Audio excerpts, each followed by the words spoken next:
અરે ભાઈ, આ કાંઈ નવીન નથી. રાજકોટ મહાનગરપાલિકામાં ભાજપનું શાસન છે ત્યારથી દરરોજ બને છે.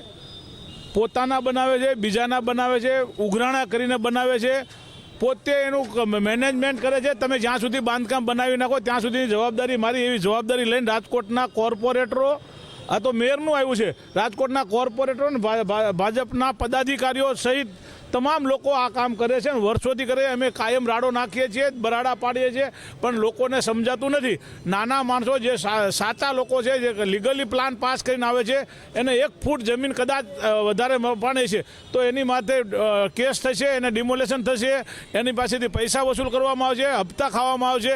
પરંતુ આ રાજકોટના પ્રથમ નાગરિક કહેવાય, મેયર કહેવાય, જેને આખા રાજકોટનું ધ્યાન પોતે રાખવું પડે, એની જગ્યાએ પોતે જો આવું ખરાબ કરતા હોય તો કરાવતા હોય એ યોગ્ય નથી. શું કાર્યવાહી થવી જોઈએ તેના મકાન લીગલી જે લોકોનું નાના માણસોનું લીગલી જે કામ થવું જોઈએ એ પ્રકારનું થવું જોઈએ. અત્યારે રાજકોટના મેયરના પતિએ એક નિવેદન મેં વાંચ્યું.